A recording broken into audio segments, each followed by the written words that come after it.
break the wire with the stories that amaze. Deep dives come and lighten up your days. Tool Time shows you how we make it shine. Building futures with AI one step at a time. Yo, Rick, slow down. I'm Brandon, the producer. Save some tools for me. Shout out.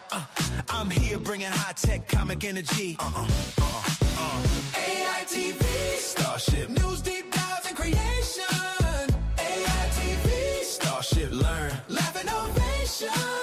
AITV Star Human Amplified. Catch the spark, ride the wave. Future's on our side. We got experts talking truth in the stream. Dreaming bigger, living stronger. Building a dream. From therapy bots to AGI talk. We ask the hard questions. I can't I'll hear tell you. you what, Rick. First thing we need to do after we get the robots that do our dishes and laundry for us is they got to give us some dance moves. Got mad white guy on Zoom energy right now. I paid for the $500 clean pet plan, so I'm gonna be doing that with my younger version of myself. Well, we're back and we're live. Oh, and they added audio too. So are we on now? We are. Oh my goodness. Hey, welcome to AITV, another episode. I think this is 15, right, Brandon? Yeah, 15 episodes. Man, we're just getting started, and it's not even Christmas yet. We're gonna turn the corner. We're getting close to 500 people. So there's a lot of sitcoms and television shows that don't make it to 15 episodes. So we're doing pretty good, I have to say. I'm waiting on the residuals to kick in, because that's what we need right now. Well, it's another big, giant, happy-go-lucky, wonderful world of new tools out there. So we're going to talk about that. Well, we've got a couple of cool things. So Brandon and I are going to be doing some really cool stuff this weekend. This Saturday, there's a hackathon in Miami, and he's coming down from Cleveland. Woohoo! So I got the extra room. Cold enough and snowy enough that I just I'm heading out. So what kind of temperature you got there going on, Brandon? Well, actually, I just got an alert that we're getting into the polar vortex, so we're getting down into the single digits Fahrenheit. So, never a better time to jet set off to Florida. It was 75 today, and the iguanas were out sunning themselves. I had to get rid of one. Is the iguanas falling out of the trees a real thing, or is that just an urban legend? Oh, for real. They freeze up at about 40 degrees. And so they don't move, so you dispatch them. I mean, they're an infestation, so you're allowed to get rid of them. My cat alone has killed 18 of them, I think, just in the last 3 months. Oh my. Yes. And unfortunately, he brings them into my roommate's bedroom, partially dead, because, pouncy cats, they like to, anyway, that's not AI talk, and it's kind of gross, but all right. Unfortunate, but, and then I got a little gun that that you're allowed to do that in Florida, and there's a bunch of Dominican people that love to eat them. So they got some good meat on them. And I'm telling you, I got rid of one that was 7 feet long, probably weighed 40 pounds. I mean, these suckers are huge. It's a large cat, but they're long and they're scaly, and they got some teeth, so they can't hurt you. I might pass on the iguana meat special for dinner Saturday night. Well, there's none right now, but the pool is at 93 degrees because it's heated. Because even at 75 degrees, we still want our pools heated just a little bit before we go swimming. Yep. Bring your sunscreen though, man. You're gonna need it. We'll bring. We'll have the AITV Starship live from your pool. Yeah, there you go. Yeah, so I hope we can actually do this again, because I'm telling you, Miami is the center of all AI. Miami-Dade College. Shout out to those guys Silicon Valley of the South. Yeah. Do we have that picture of the website of the hackathon? Actually, you know what? I can share my screen and I can pull it up here. Because I want to show this off, because what we're going to talk about is basically about what it is to vibe code and what we're able to do these days, which allows you to, just do extraordinary things. We're going to talk about Nana Banana one more time, because we can't talk about that enough. But here we go. I think this is Is this getting me into full screen mode? Can you see it now?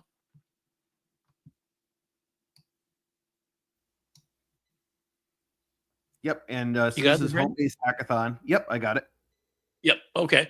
So this is this Saturday, December 6th. I think there's still seats. It looks like, I mean, this is sponsored by, it's during Art Basel. The only bad thing, in fact, I'm surprised you got tickets. So Art Basel is the 3rd, which is yesterday, through the 7th, which will be this weekend, is the largest collection.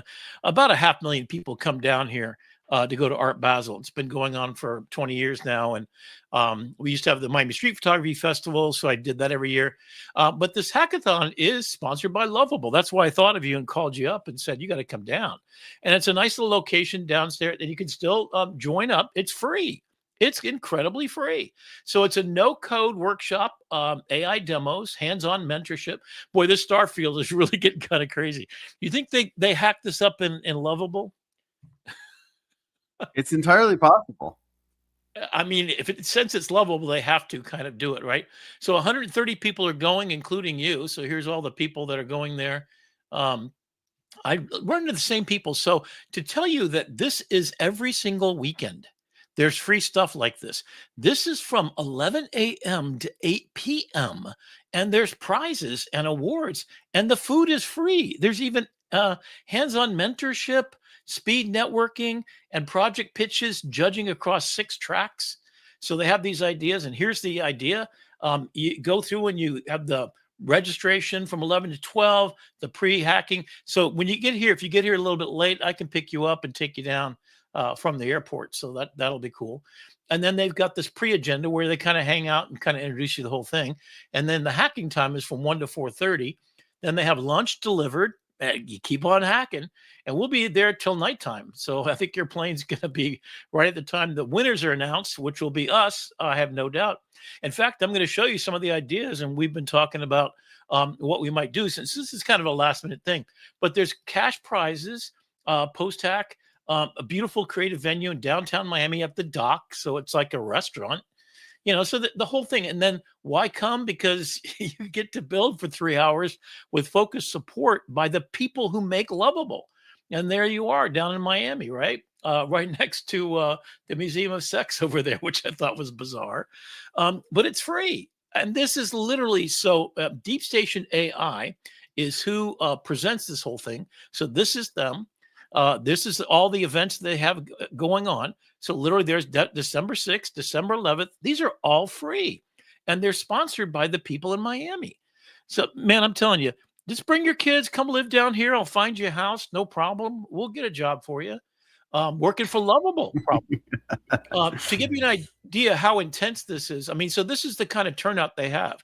This is such a big thing. So Miami-Dade College was 80,000 students. Okay, where I teach is 30,000 students at Broward College. We're just north of Miami, so you got an idea of it. So they have Mark Cuban is one of their sponsors. They have on their board of directors NASA. I mean, they have literally $100 million in grants that they've gotten from all over the world. The downtown area has 5 different, I'm talking multi-story buildings that are just workspaces for entrepreneurs, startup businesses, and vibe coders doing AI. This is the center of the universe. You can look out the window and see what's the Amazon guy, Jeff Bezos's yacht, which is like the size of Mars or something. This thing is huge. Everybody's down here, man. Yeah, I mean, literally, you got to come down when you can spend some more time, because I got to introduce you to people down here. This is where it's happening. It ain't Silicon Valley anymore, because who the heck wants to be out there, right? When you can come to the beach in Miami and, all that kind of stuff. So they deploy servers, they have cloud things. And then Miami-Dade has a 3 4-year degrees that they created in months. The students are getting jobs at $200,000 to $300,000 after a 2-year stint at going through college for free. Every class they have in AI is completely free, and so is this Deep Station, which is part of the Open AI Academy. So what that is, 3,000 people globally. So OpenAI is a sponsor of, guess what, Miami-Dade College. So they give them a ton of money. I've been to 5 events where the head of education for OpenAI was there. And he's working with us and presenting. And, so this is like the inside baseball place to be. It is the center of the world, and the people down there are just doing a spectacular job getting ready for tomorrow. I think I might be announcing my move to them. I've been going down for 2 years since Noel Silver, kind of came into it. So we got the same thing again. We got the same Nana Banana. We're going to skip that. So I want you to talk about your book is finally out. So I did a review. Yes. Thank you for the review. Yeah. You can keep it up on the screen there. Yeah. Okay. Book dropped on November 30th, which was the 3-year anniversary. Can you believe that 3 years ago was the launch of ChatGPT? And I know, it's right? just been to the moon since then. Yeah. And you're really kind of what the trend is right now.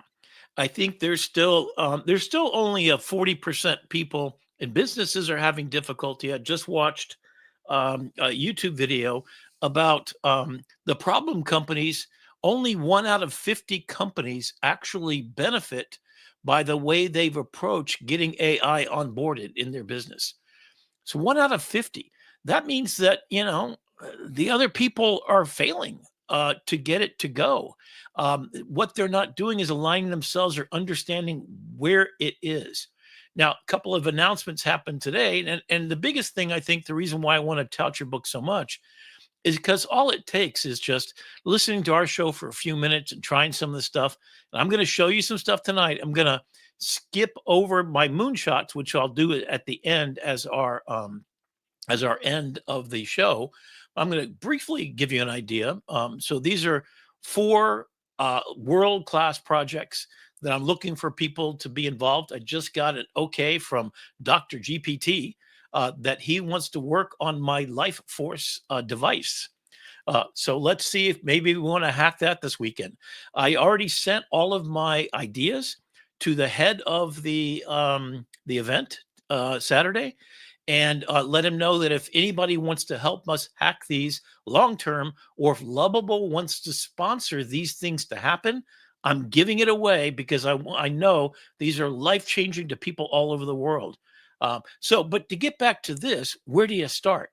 Every journey starts with just 10,000 minutes. Just spend a week, spend a 40-hour week, that 10,000 minutes mindset, just to kind of crack in what your discipline is, So I've been training all the educators at Broward College. And one of the things about that is they're from nursing and they're from law enforcement. Everybody has a voice in this. Everybody is going to be affected. And you'll take a look at my Upskill USA, and I've done some more graphics, and we're about to launch the next phase of it and go nationwide with it. And present to a couple of more cities. But 40% of people are going to lose their jobs. You've already seen it. I think it was 100,000 last week alone that were laid off, coders, people that thought their jobs were set. And then they ended up making the exact tool that got rid of them. And you've got a business zeitgeist going on right now that you want to get rid of people, unless, guess what, you're amplified by AI. So get Brandon's book just as a starting point, just to kind of set your mind up, to do that. So you do your little pitch and tell me why you think they should buy your book. Yeah. So first of all, it's on sale through the end of the year for 99 cents on Kindle. That's one reason. You got $1 to invest in your future. And so I think that when it comes to AI for the novice user, for those that are just curious about AI, they've maybe talked to ChatGPT once or twice, or they've heard scary stories about how it's going to take everyone's job, maybe take their job. One thing they said today that was kind of exciting is 1% of people are losing their jobs, but it's devastating for those car drivers, those people that worked in factories, and all the other people that kind of knew their time was coming. The Uber drivers have known for a long time. It's just a matter of when, not if. And the same way with, unfortunately, even the Amazon delivery people. Zipline is taking off all over the country. It literally drops it in your backyard. You put out a target and your 150-pound couch can show up and be laid down in your backyard where no porch pirate's going to get it. I'm sorry. Go ahead and continue. I just heard that today, and but it's the people who have the skill set. So, what's the idea of your book? Is besides the 10,000 minutes? Yeah, so the 10,000 minutes is a offshoot or a derivative of the 10,000 hour mindset, where it's you spend 10,000 hours and you can become a master of a domain. This, on the other hand, feels like something that you can be functionally competent in. And the thing is, it's not about the AI. It comes down to what you want to get out of your life. AI is just the tool. Yeah. And it's the accelerant on your idea that takes it from a phantom thought to a viable prototype and rapid prototyping in 1 week. And after a week of spending your time with something, you get a pretty good idea of whether you're going to like it or not. So. Yeah. And my suggestion is join AI Salon. Because they have a big event coming up, in fact, at the end of the year. What's that called? Yeah, AI Festivus. Festivus for the rest of us. Okay. And what we're seeing, I'm just keying it up here. Oh, perfect. So AI Festivus is 2 days. It's coming in the day after Christmas when you're okay. Now we're not talking 2 days with just a little bit. We're talking 48 freaking hours of content for free. Yes. It's kind of more insane. like 24, but yeah, it's 24 hours. I'm sorry. Yeah. 2 12-hour days.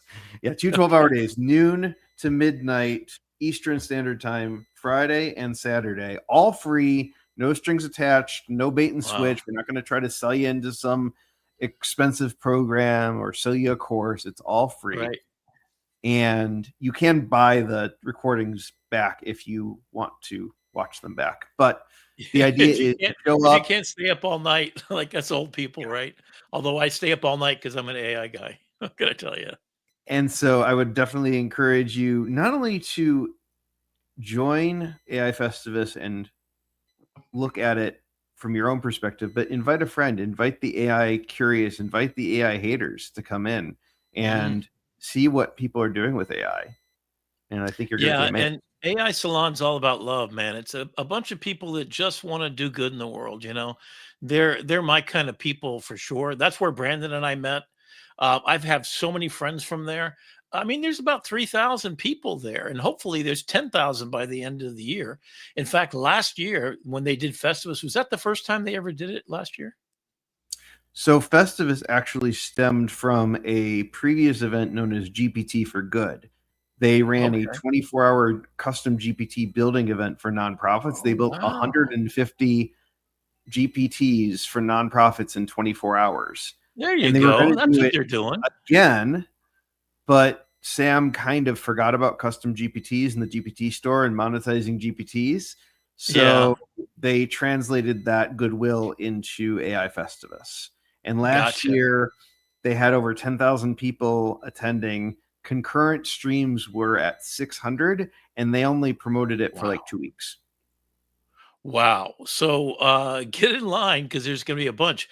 So Kyle, the head of the organization, has already said that last year they had to buy more bandwidth on their Zoom just to get those. So they're happy about it. So they have people that have donated to the cause. If you really want to step up and do something really good, pay $20 a month to become part of the mastermind while you still get it for $20 a month. Because I think, when is the price going up on that, Brandon? And what do you get for that? Right after Festivus. And so what you're getting with the mastermind subscription in the AI Salon is you're getting more curated content. You're getting access to the minds that are not only playing with AI, but leading in AI and being able to mind meld with them, and a whole host of other strategies on the roadmap for 2026. Yeah. So, I mean, it's a lot of recorded stuff that you get to watch when you want to. But my favorite thing, and tell us about what you do every Tuesday night. What do I do on Tuesday nights? Oh, your life hacks. I'm sorry. Wednesday night. It's Wednesday. I was like, wait a minute. Sorry. Uh-oh. Yeah, every other Wednesday, we do AI life hacks, and AI life hacks is a small group of people that get together and try to figure out how to use AI to infuse every day in their life, whether it's something for the holidays. We actually did last year a hack the holidays advent calendar where we did 25 holiday hacks in 25 days. This year, we vibe coded a naughty or nice website that was a throwback to Jib Jab and the 90s Elf Bowling cartoons. Yeah. That one, you could either be a child or an adult. We might take a look at that one a little bit later on, but we're just having Okay. fun with it. That was built on Lovable. Yeah, and we started off because I said that we need to do an Elf on the Shelf kind of thing, and Jib Jab kind of thing, dancing, whatever. And then you brought up the what I didn't know about is the what's the guy's name? Mensch on the bench. And that's a real thing. I mean, has that been around for a while, or is that It am I is just a standing? parody of the Elf on the Shelf. So once Elf on the Shelf Okay. got popular, Okay. some group got together and said, "You know what we need? We need a Mensch on the bench." And I mean, to show you how much fun it was, then we started thinking about Kwanzaa, and then we started thinking about atheists, and then we started thinking, well, how about Christmas jokes? And and my favorite, which I still think we should do, I'm going to definitely think about it, is hook it up so you can you can vibe code, or you can basically use Nana Banana to make ugly sweaters with memes on them, and then get them printed through a print store. So we were sitting there making music. So we were having music that play in the background, and you made an entry point for kids, and then you made one 18 plus and set up a verification. So you did all of this in vibe coding in Lovable. Is that what it was? Mhm. Like in literally an hour's time, we had a working, beautiful website, which we definitely got to take a look at. So, all right, so let's go take a look. So there's the Lovable event we've already talked about, Miami, and they're doing these all over the world, but Miami's number one place. And you know that I've been working with Google Gemini and Notebook LM, and I'm doing a professional Have you development. stopped? Have you come out of Notebook LM? Have you logged out of Notebook LM and touched grass in the past 2 weeks? Because I feel like every No, time I've talked to you and every time I look at no, you on LinkedIn, I you've have got Notebook LM stuff coming out. It's I amazing. have 200 folders with 200 different contents things. I mean, I did this today in Gemini. So my new thing is I go to Gemini, and in fact, I'm teaching a class on how to do this exactly. So if you're teaching a class, I'm going to do the professional development where I teach them how to do it. Go to Gemini, and you upload all the stuff that you've been teaching for a long time. So I uploaded all my stuff for photography class. Then I said, look for, the deadlines, the rubrics, everything, my lecture notes. A really cool thing I'll show you later. If you're an educator, or if you're just a person, period, you got an Apple phone, maybe you can tell me, Brandon, how you do this on your phones. You just go to the voice record, and you just record. I'm at a lecture. I'm watching a YouTube thing in my pocket's my phone recording it, or I'm lecturing.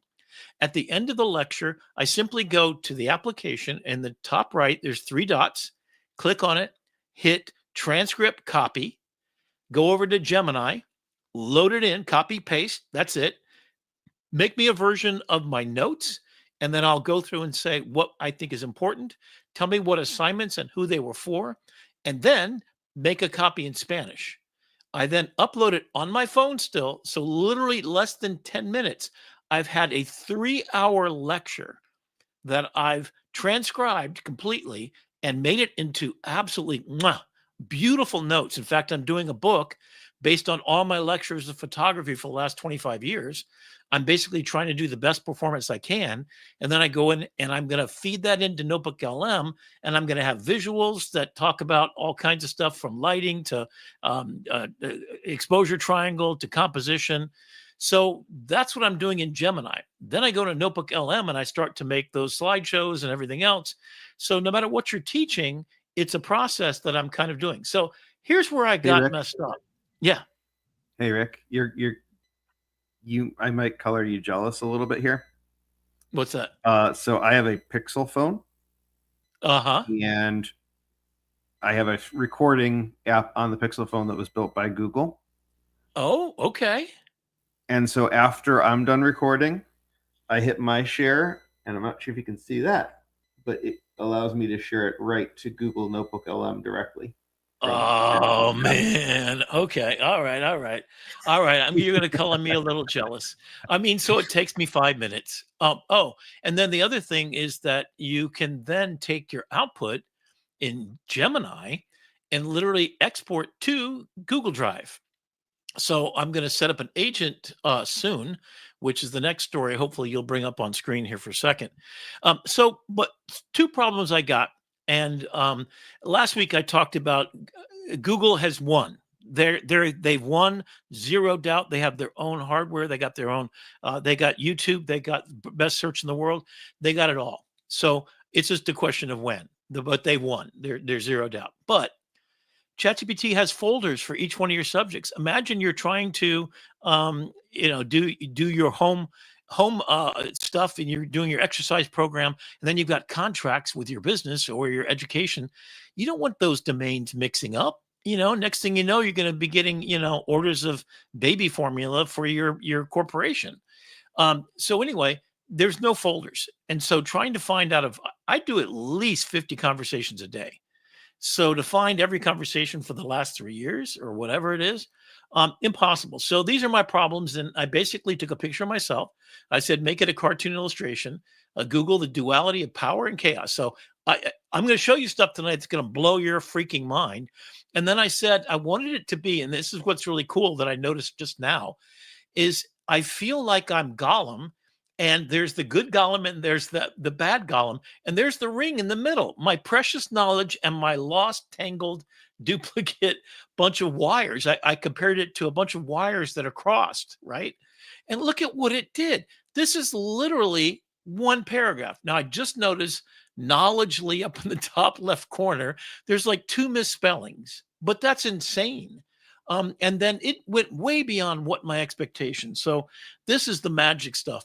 So technology at a certain point is indistinguishable from magic. You know what's not magic is they don't have frickin' folders. So fix that, buddy, and then we'll be good. And all of your slide decks exported as flat PDFs, so you can't edit the text. Now, I personally have found a way around it. I have it identify all the text, see if there's any misspellings, and then I will convert it and wipe out in Photoshop or whatever. I'm going to find a way to do this using just Gemini. I probably feed it and take all the text out, and then leave the holes, and I'll correct whatever it is, something like that. Gemini, you can also circle parts of it. So I could circle the word knowledgely up in the top left-hand corner, and then tell it to spell it correctly, and it will do it. So that's kind of cool. Now, here's another crazy thing. I had just done a thing about a brain synapse just minutes before. And you notice the brain on the right and the left-hand corner is the synapse that I had it illustrate from a black and white hand-drawn sketch I found on the internet. And it produced a full thing. So it put all that together, and it listened to my joy of creation. I mean, that's just nuts. Okay, so I'm going to go through this super quick, and I'll come back and revisit if we do have time. Well, hang on.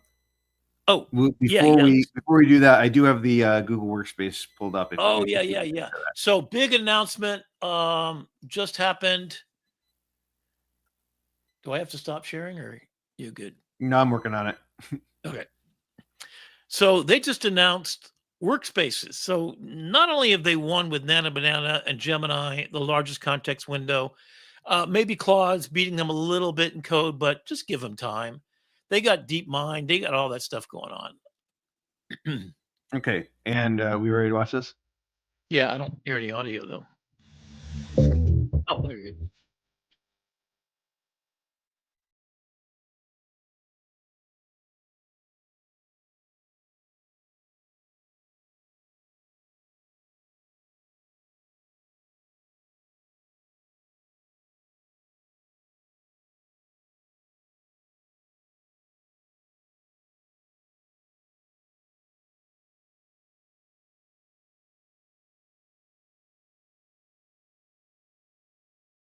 Oh man.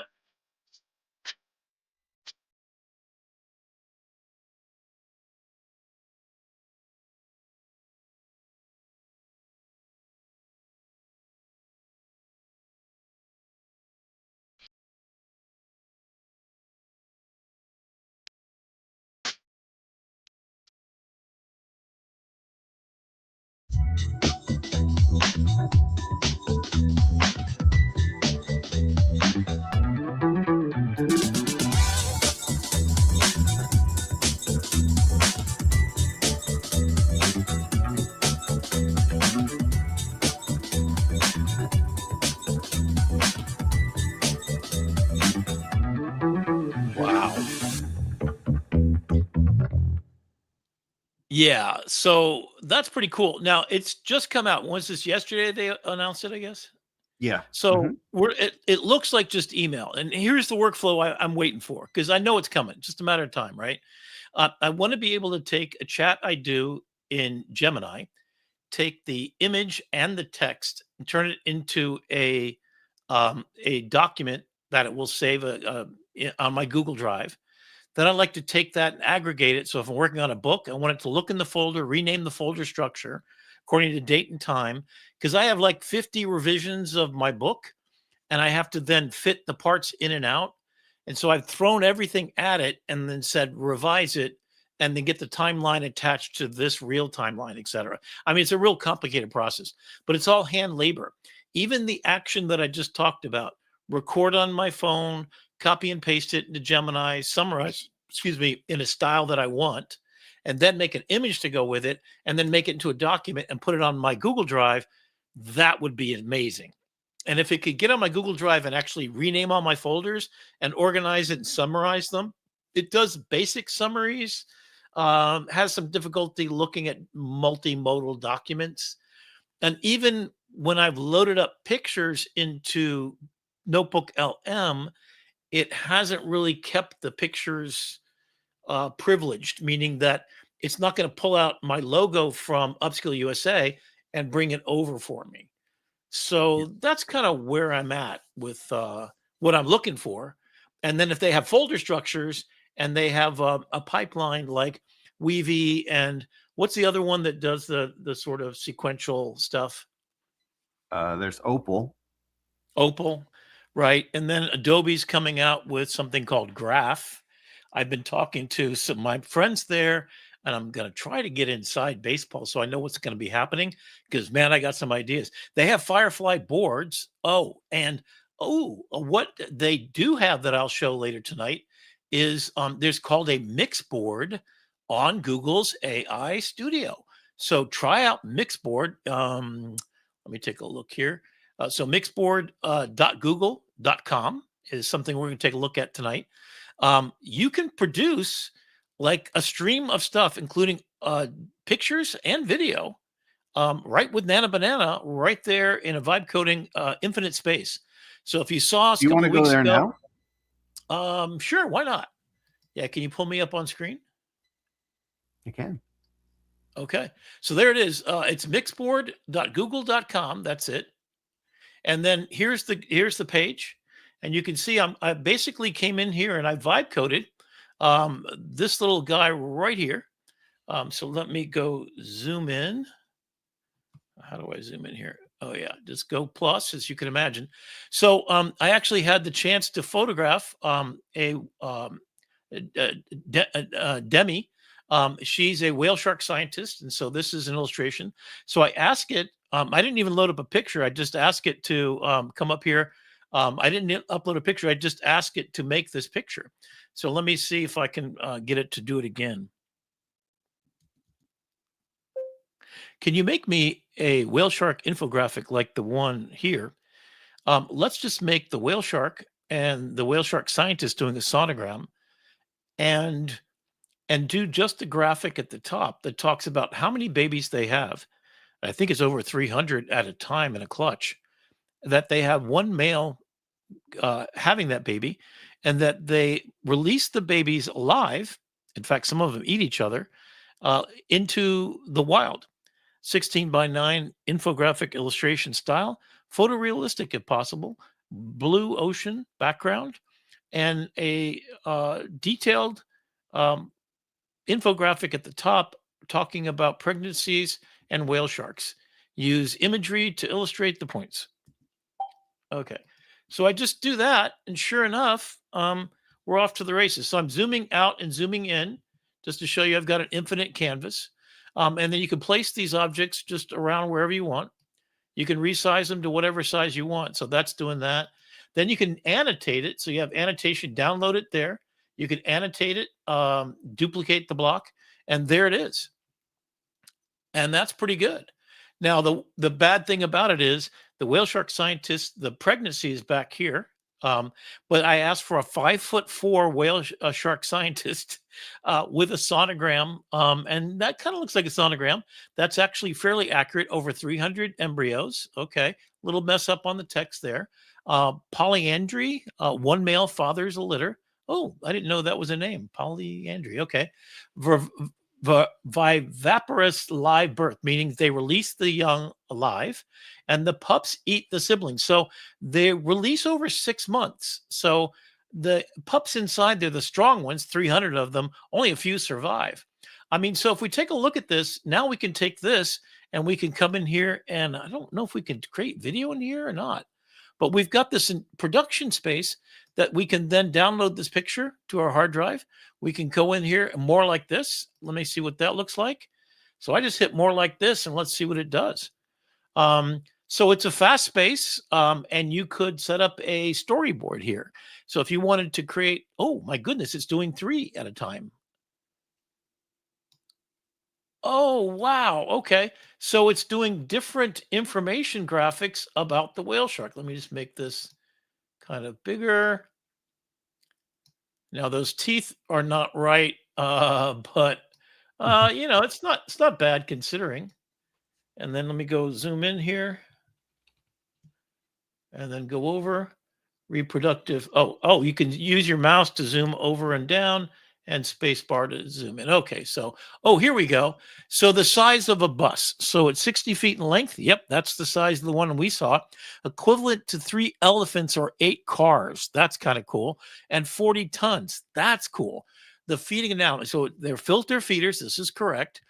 6,000 liters per hour. So I've got this real quick, and these are all high res for 4 megapixels or 4,000 kilobytes, 4,000 pixels in dimension on the long side. So these are high res pictures that we can then use, and then you can annotate it and go in there and say, there's something not right about this, so there's your pencil, edit annotations. So you can go and take that and you can come over here and say, sharks, not whales. That's important. Filter feeders. So I'm going to come in here and I'm going to mark around this. Let's spell that right. I don't even know if that's spelled right. I don't think there's 2 V's in there. So I'm going to ask it to fix spelling there. And then I can say right here, because I have text, fix spelling.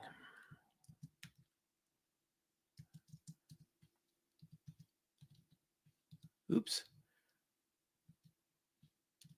I can't even spell myself here. So I probably want to make that text a different color so you can see it. I don't know why it doesn't seem to want to take the color, but okay. Oh, well, that'll work. There we go.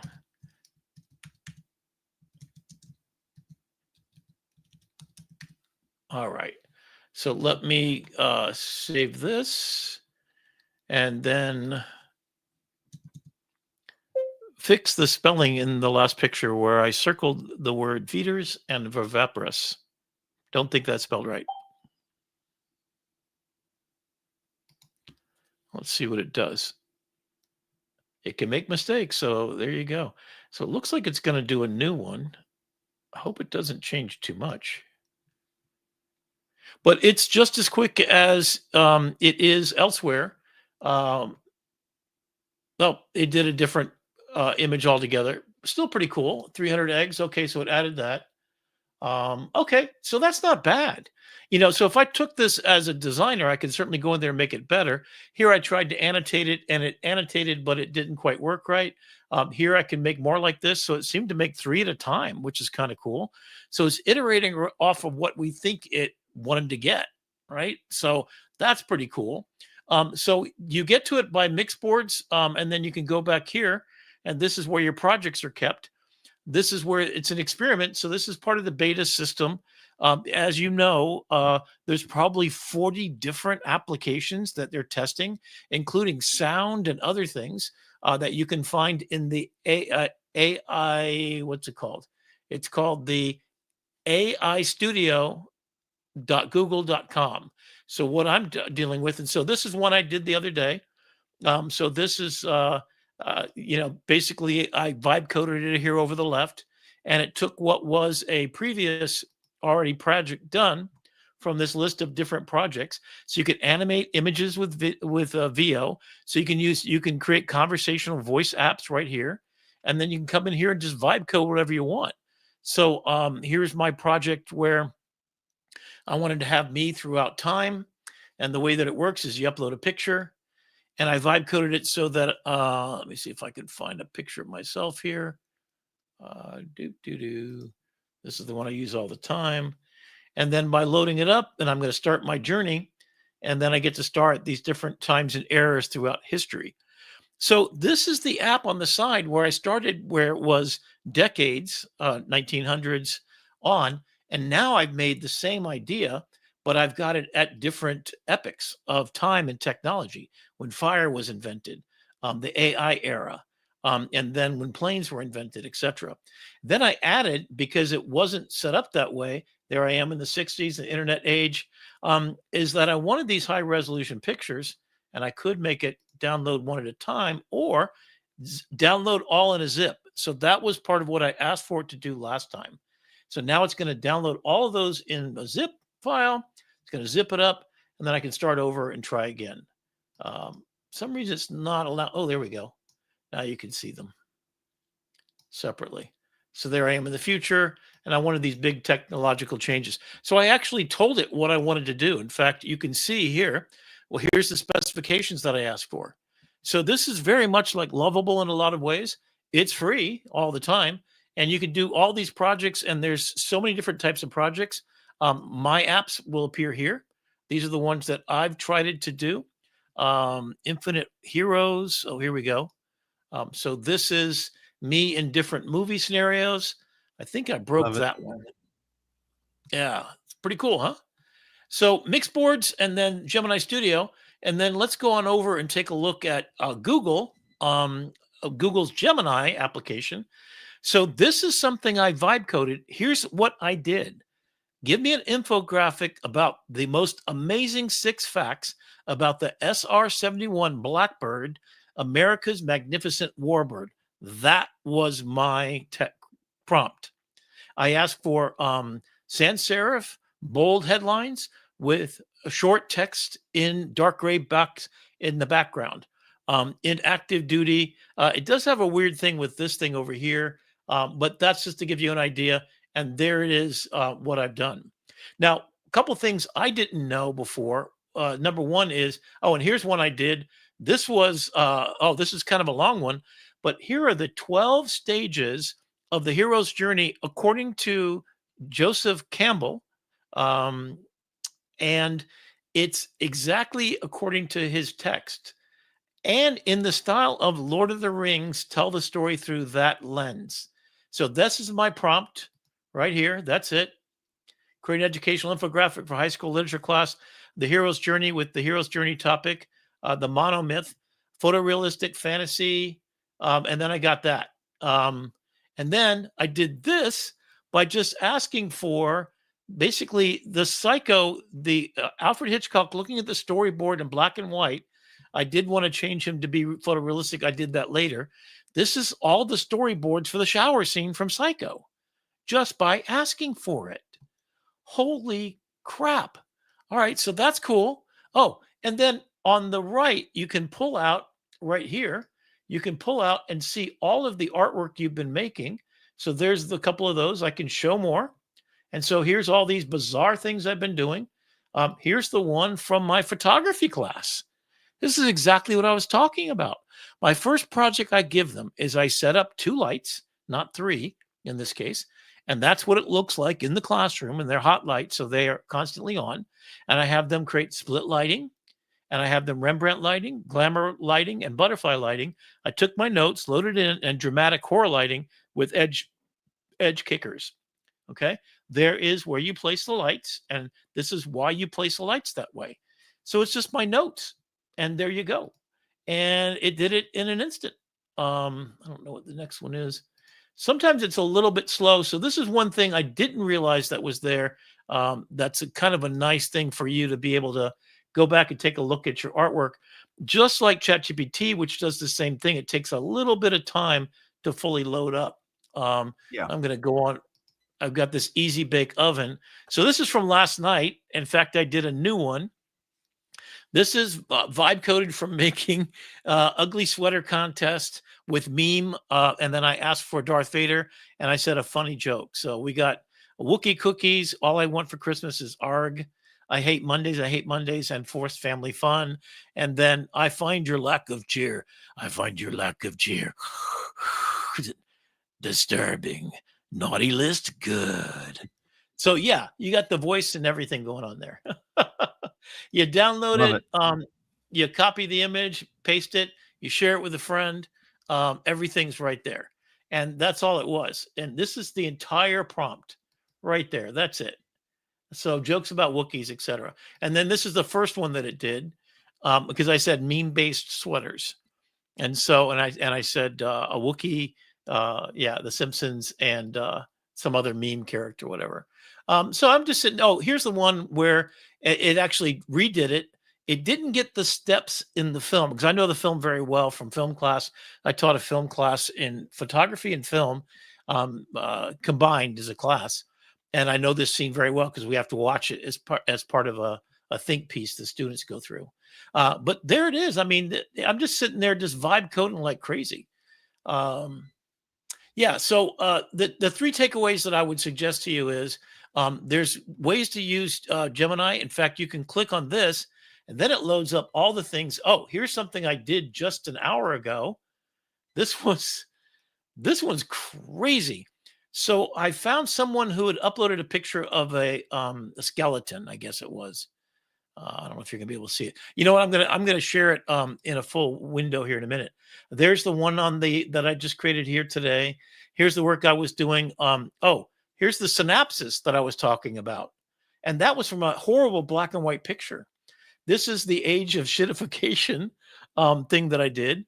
Here's my Upskill USA. So let me go show you what I've done. This is just sitting there, and all of this was done today. There's my workout schedule. This is an infographic. So I'll start with something really dumb and just sit there and go on and go on and go on. Oh, here's a whole infographic about color theory, the exposure triangle. It's like all of these. I mean, this is insane. I ask it to do exposure triangle, and this is perfect. Perfect. Here is color temperature with the symbols that I asked for. And here is what's a megapixel? Holy cow. And raw file and JPEG file. What's the difference? There's the difference. And the text is spot on. Would I go in and upres it a little bit, maybe rewrite the text a little bit better? Certainly. But oh my goodness. So 30 megabyte file as a raw file ends up being a 5 megabyte on your chip. This is actually from my data. And I actually didn't load it up. I just asked it to make these things. So that's without me prompting it. That's nuts. All right. So just to get a little bit crazier about it, I'm going to switch back over to my PowerPoint. I'm going to go down a little bit because we got other stuff to show you. But what I do want to show you is a couple of things I'm working on. So I had this bright idea to teach this class. It's called Humanities Final Exam. It's a multidisciplinary course, a massive online course. Here's the idea. Imagine Noah Harari, who's a historian and the leading expert on AI in the world. And he's written Sapiens, Homo Deus for the future of AI. So he's talked about history. He's a historian as a classic. If you don't follow him, you should. He would be one of the leaders of the class. And we go back and we look at what we can learn from the past that tells us how do we right this ship and how do we drive this into a future? What can we learn from our mistakes of kings and queens and slavery and all the bad things that we've done in the world and all the wars? How can we learn from that? And I thought, have a film teacher teach it. Have a philosopher teach it. Have an ethicist teach it. Have history teach us what we already know. And so this is the idea. So I'm the professor there at the middle. I'm going to have the face changed out. And I want to have this taught by MIT. And then I want us to create using a Claude the machine of love and grace, get Dario to basically take all of our concepts and our ideas. What kind of laws could we pass that might guide the UN to make policy about identity, about ethics, about use of autonomous weaponry, cloning? I mean, there's the content coming out. If the entire world learned from our mistakes of the past, humanity's final exam, which is a play on one of the tests for large language models, is called humanity's final exam. And my suggestion is we need to future tech tomorrow, meaning architect for the future, how we end up going. And so the people that would have something to say about this are the beautiful man who is Sir Demis Hassabis, who was the one that did AlphaGo. You can see Move 37 here. That's just amazing. He learned because he got a job. He wasn't ready. He was like, he was too young. He's 14 or something. He's ready to go to college and was going to go to Oxford, but he said, no, we don't want you coming this young. You're not quite ready for it. So he went and took a job and he made these video games, right? So he learned about deep networks and he was playing game. He was a world-class chess champion at 13. Holy cow. He worked for Bullfrog. Do you know Bullfrog at all? I wasn't familiar with Bullfrog. So No. this is from me just asking for to create these portraits of people. And you'll see I did a bunch of them. But what I wanted to do, and then I made these in Notebook LM by loading up basically a bunch of stuff. And then once I had this down, I said, make more images like this. And I want to have the most important people in AI history. I didn't even know Ada Lovelace. In fact, I knew something about her, and then she worked with Babbage on the analytical engine, but I didn't know she was a revolutionary in computing, and that speculation about artificial intelligence was something that Lovelace objection, it's called. Her tragic death at 36, speculation, this machine, a machine's ability to originate ideas. And she was the first programmer, obviously not on an old-fashioned. And then here's Alan Turing from the famous movie. He's the one that decoded the Enigma machine and won the war. But he was gay, and then he was chemically castrated. The something game. He's the one that tongue too. I'm sorry. It's right on the tip of my tongue too, so I can't. The Enigma game? No, it's something like that. Anyway, it's the whole story of his life. And then he committed suicide. The Imitation Game. Imitation Game. That's it, right? So he won the war, and then he's persecuted and chemically castrated, commits suicide, and he gets a royal pardon. They had to pardon him for being gay. Oh my God, this is horrible.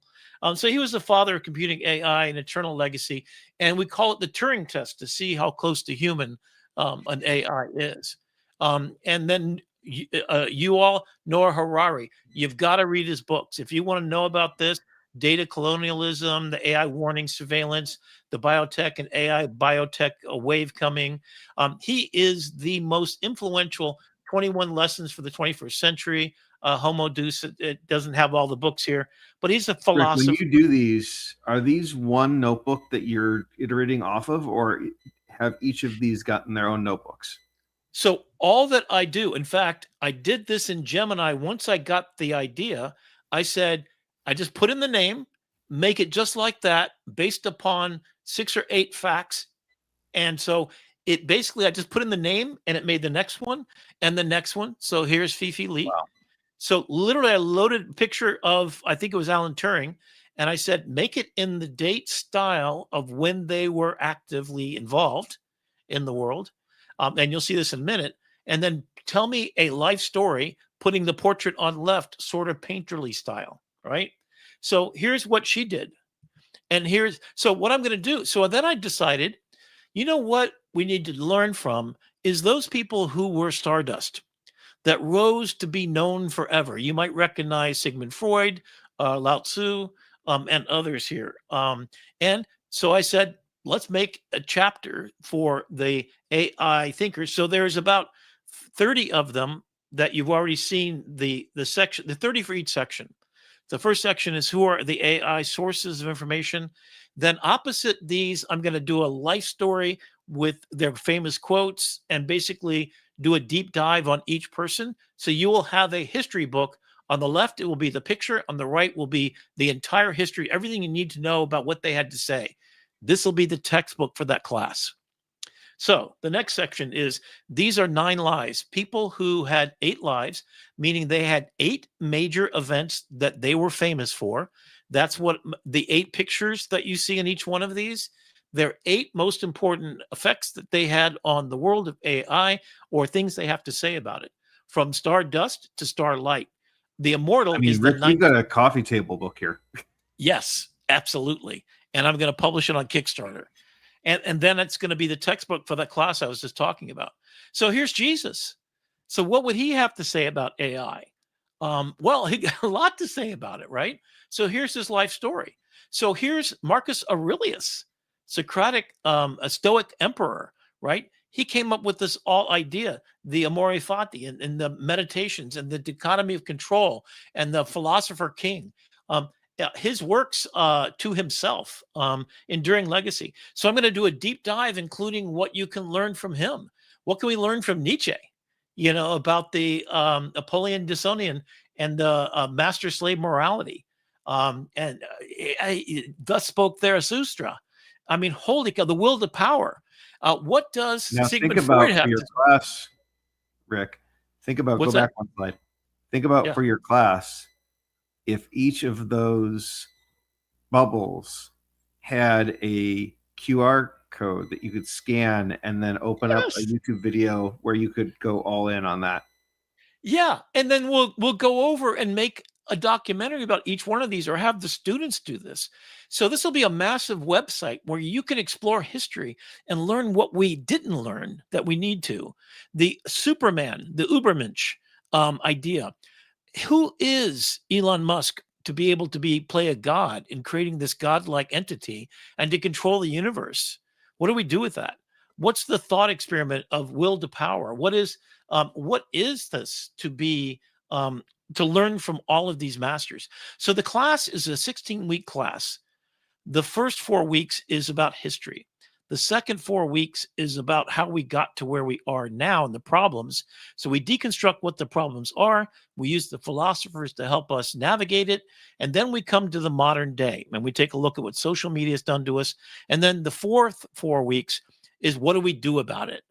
How do we pass laws? So we have debates over every subject on the planet. Every one of the things we need to think about in alignment becomes this thing that we share with the planet. Everybody gets to take this class. And then all content that we create is submitted to an AI. I would hope it would be Claude. It could be called the Machine of Loving Grace, that will organize, structure, synthesize, collate, and give the brightest ideas, turn it into policy papers for the UN to debate in person. The United States government, every government around the world, what should the policy be? And we have a UN curated by AI, but created by humanity for humanity's sake. That's the idea. So, Sigmund Freud probably has some things about the unconscious and the id and the ego and the superego and dream analysis that we could definitely make apply. Certainly, Martin Luther King has a lot to say about passive resistance and nonviolent resistance, right? That's a super important part of our legacy. And then the multidisciplinary mind, we can learn that as I do every day. In fact, I study Da Vinci because I have a multidisciplinary mind. I think on so many different tangents, and I'm writing a book called Think Different, which is about raising your consciousness in different ways. So this is like telling me how to think. I wouldn't want to make weapons of war, but what do you do with the knowledge if you know and your consciousness is so raised? With AI, I literally get to learn about all these peoples and ways and things I didn't even know about. What did he have to say? What does any of these Vincent have to say? And I love the way it's signed, the way he signed it in the bottom right-hand corner. This is nuts. And Picasso, again, signed in the bottom right-hand corner. What do artists have to teach us about it? Guernica, I actually took the Guernica painting and I had it recreate the scene of the city of Guernica as it was being bombed with the horses that were killed. So Guernica was a complete, so this is an art project for art history students and professors to work on what is it to represent what was in a real event in history as this massive mural, and why did he do it?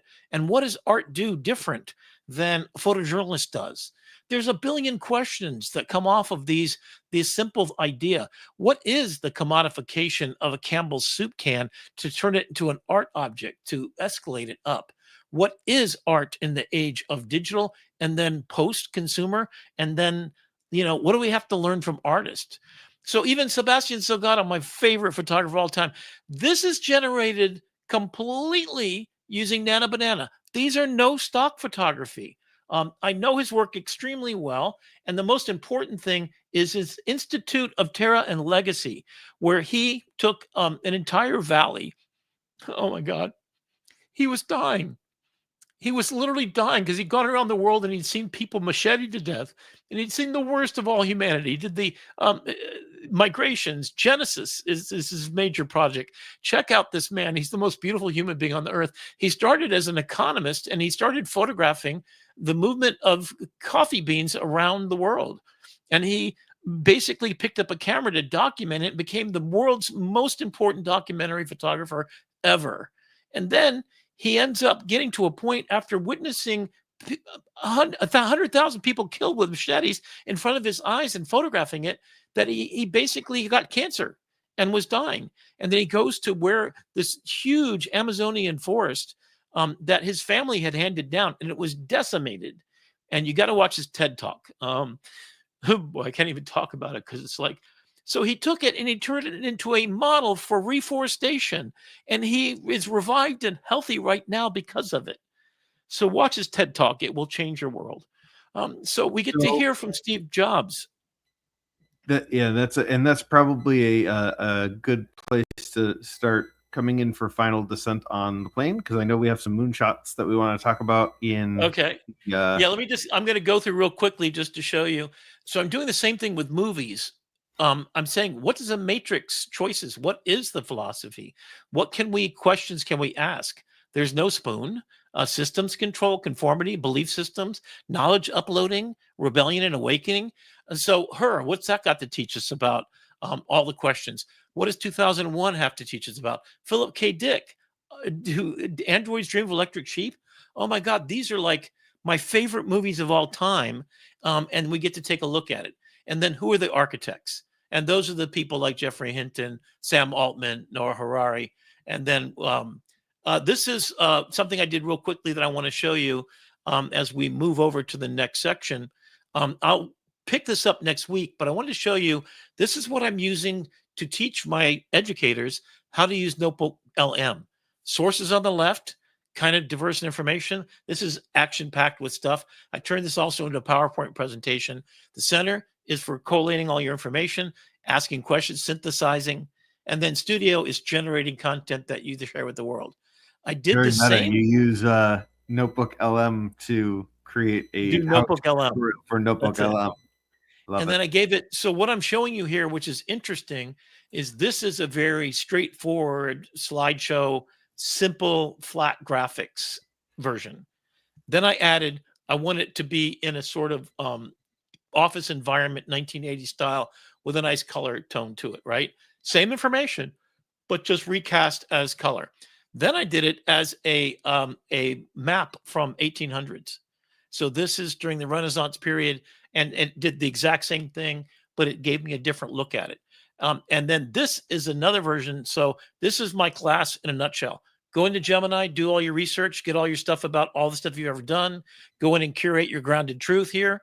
And then you're building the rocket ship mission control. So you're building the starting platform, you're building the notebook, and then go into, so that's your sources. Then refine your sources and then future-proof it. Find out about what you didn't ask. Go back to discovery in Notebook LM, and then go find the future for your students with what you're going to put out.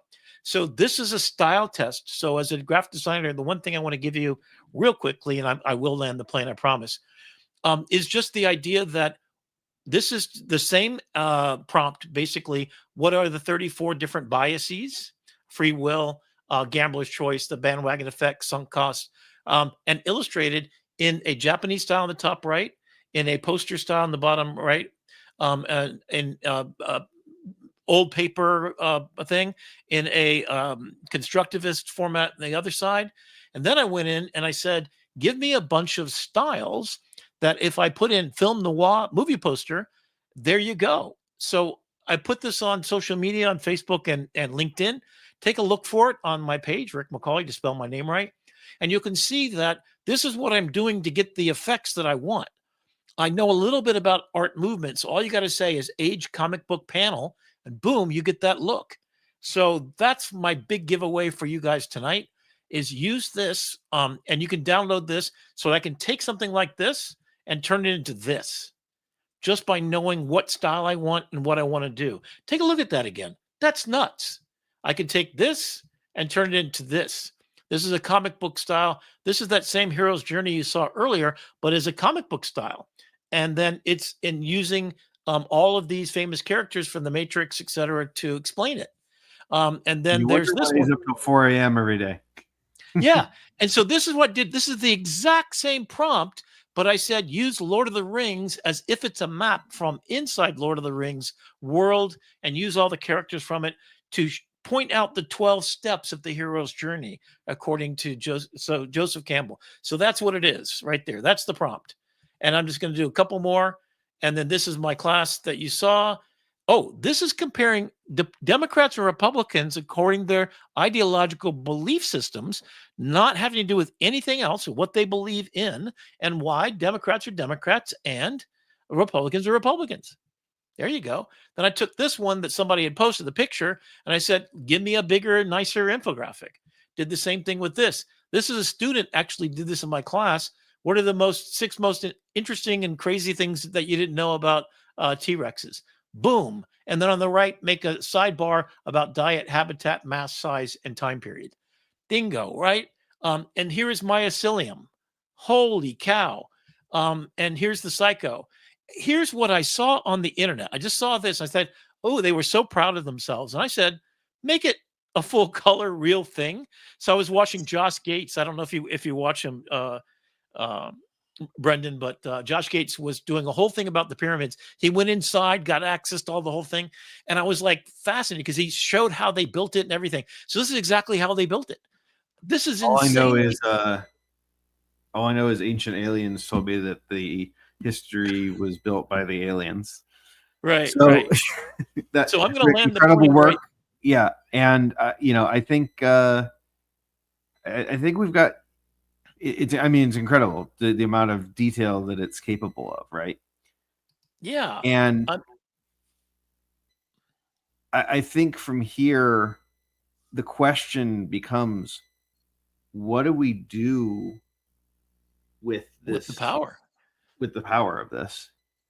I mean, this is what I'm doing. I mean, that course is literally what I want to do. And what we're going to call this is moonshots.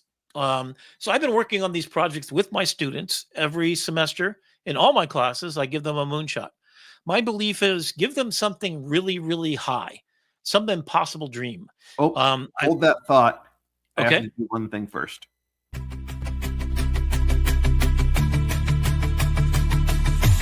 Minutes to master, tools to explore. Let your imagination soar like never before. AI Tool Time with Rick McCauley, where your digital dreams come true.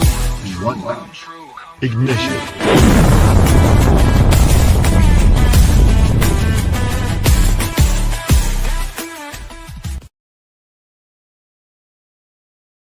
Today's episode of AI Tool Time is going to be about moonshots. These are projects I've been working on for the last 10 years. This project actually was started in my UX UI class where we code an app. So we go through the process of designing the entire app. We go from mission to persona groups, and we study, and then we execute an app. It used to be Adobe XD. We're now using, actually, we're going to start using Figma. We've been using Figma the last 2 semesters, but we're going to be using Figma out of ChatGPT, and hopefully Google will have a direct API connection so we can vibe code our way here. But here's the mission. So every time I start with this concept, and the idea is Steve Jobs talked about the crazy ones, the Martin Luther Kings, the Mahatma Gandhis, the Rosa Parks, the people who changed the world, as he called them, the crazy ones who don't know they can't change the world. Those are the ones who do. This is my comment to my students as I give them a moonshot, something so impossible to solve, a real problem that they have. About 20 years ago, 15 years ago, we had 4,000 people in downtown Fort Lauderdale, right next to the library. The library was the place that homeless people could go because it's free to the public, couldn't kick them out. Well, they had a 4,000 person encampment. It surrounded our school and it caused some violent actions to happen, including a 94-year-old man who was arrested for feeding the homeless because he was encouraging, because the mayor said, that's where our tourists go. Can you imagine? They come here and they see encamped people and they just don't want to come downtown. And it was kind of problematic. So they put them on buses, they shipped them around. We made international news. The 94-year-old guy was like a monk. He was a saint of the community. He fed them every day with food and money that he put together with his friends. And they all did this, right? And I said, solve that problem. They come up with two solutions. And one is a food truck that during the day feeds, you can buy food for one or food for all. It was called, I wanted to call it Robin Hood, but it was called Fryer Truck. So it was a truck and a fryer would be operating it. And he would offer you a sandwich for $5, or you could buy food for all. You'd pay $10. And that evening it would go to where the homeless are staying safely and with medical attention, etc., and feed them for free. So it was a way to give back and to move out of downtown. That's the kind of minds that my students, who are typically in their 20s and 30s sometimes, occasionally I get a 60 or 70-year-old too, that are getting their 2-year degree in graphic design. I always give them a moonshot that they can't think. So about a few years ago, Venezuela, at the height of all the troubles they had, I had 13 students that were fresh off the boat from Venezuela that were working on citizenship and were here because there was violence going on in their own country. And they were distraught. They were having to send back penicillin and other medications that they could not get in Venezuela as the dictator took over and there was violence, overthrow, because he got greedy with all the oil. And of course, we're seeing that happening right now. You know why they're firing on those drug interdictions? Because we want their oil. That's really what's going on. But anyway, so I said, solve that problem. You want to be a citizen, and some of them had become citizens because of the thing at the time was, if you were coming from a war-torn country, we would give you home and shelter, right? Bring us, you're tired, you're poor, yearning to breathe free. So I, in the 80s, photographed this TV show in Miami. All the Cubans came in. I photographed the Mariel boat lift, so I have a history of this, of dealing with immigrants and people who didn't speak English. My best friend and at my wedding, Al Diaz, still works for the Miami Herald. He went to school. His parents, till their dying day, didn't even know English. So I'd go over to the house and we communicated in a different way. She was my mother and he was my father, and absolutely beautiful people. But there was a show called Hello, Que Pasa USA is what it was called. And it was a comedy that was bilingual. I learned Spanish by watching it. So I came up with the title, which is Hello USA. It's a mission to invite application for newly arrived immigrants to be partnered up with people who successfully navigated the process, to be their mentors, to be their aides, to give them shelter in the times, to support them, and to maybe make it a possibility that we can guide people, good people that come from countries where they had to escape oppression. That Statue of Liberty stands for something. So this is the logo, not done with AI, by the way, hand-drawn in Illustrator by one of my students. So the mission is an app that will take care of these things. What are the problems? Of course, you can pick your language when you sign up for it. It's totally free.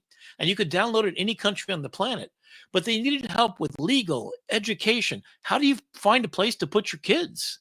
So you first match up, just like a match game, right? You've got 5 kids. You speak Spanish. You come from El Salvador. If we can match you with someone in the same place in Miami, for example, from El Salvador, we're going to match it so that you have the same issues that they've already navigated. They probably took 2 or 3 years to get through the process. And you get the benefit of that mentorship and that safe space to be while you go through the legal process, which is horribly broken, irrefutably broken.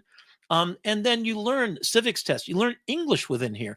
You learn how to get a job. You go to community centers where you cook the food from your native country and you share with other people as a family table, a community built on the backs of the beautiful food and people that come from these cultures so desperately to seek the freedoms of our country.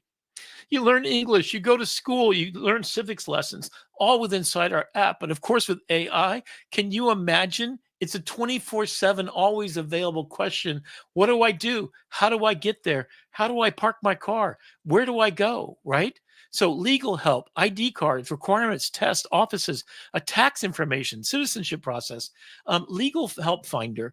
So, people that will give it to you for free, and even some basic stuff right here, tax preparation.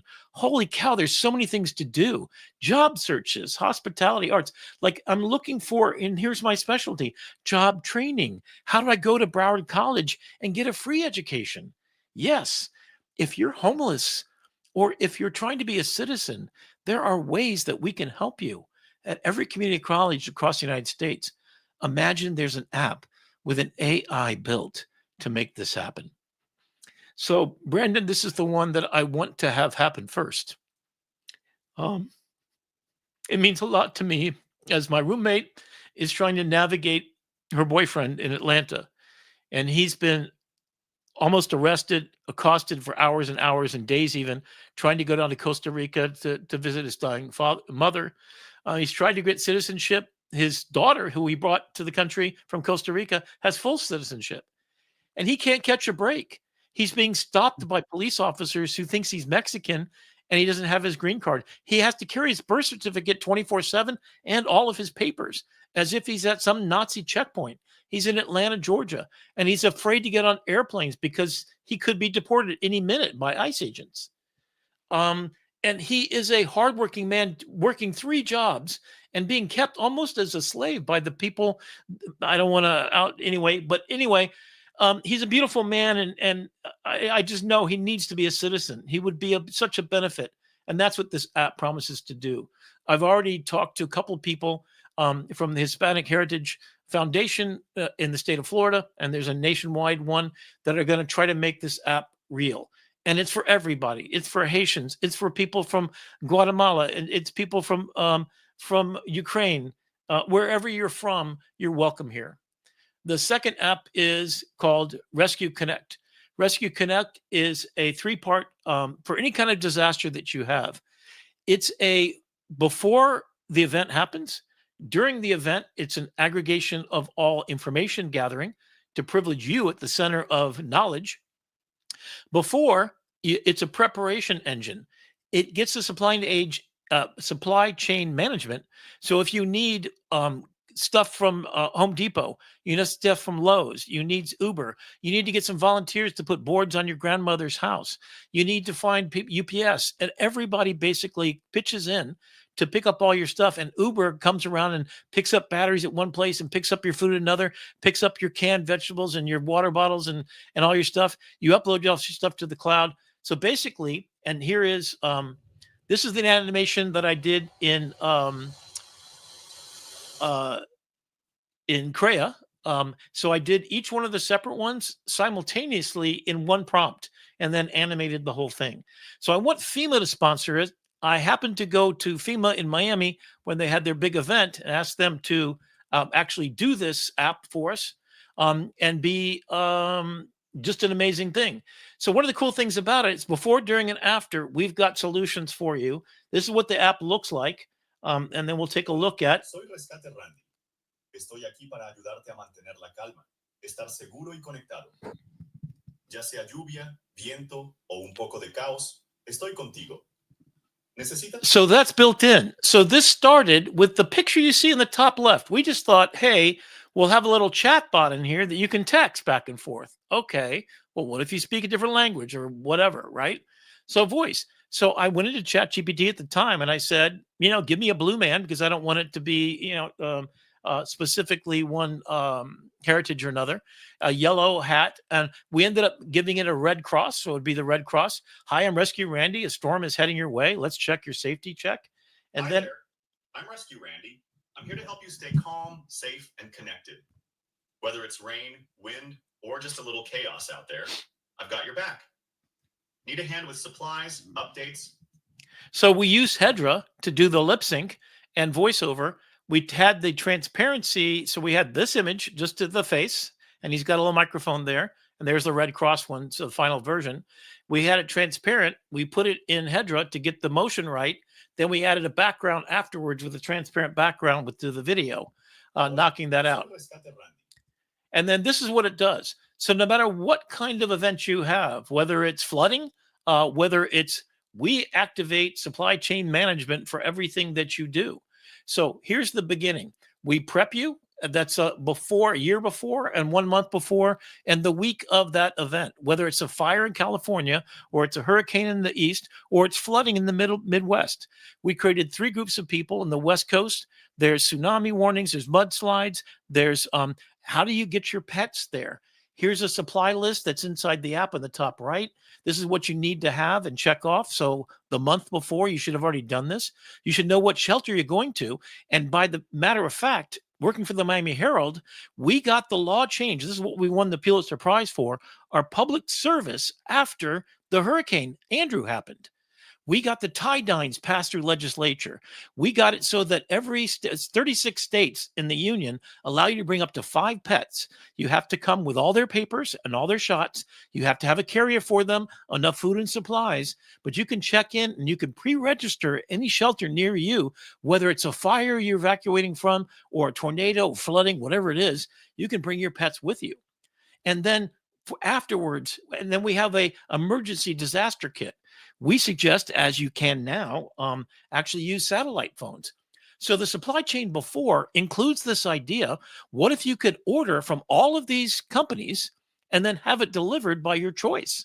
And it would supply chain manage the workflow. So if Publix ran out of water, but Home Depot has a bunch, or wood's not coming in from Home Depot, so you need it from Lowe's, and then you have Postmates and Uber and UPS and the U.S. Postal Service the week before.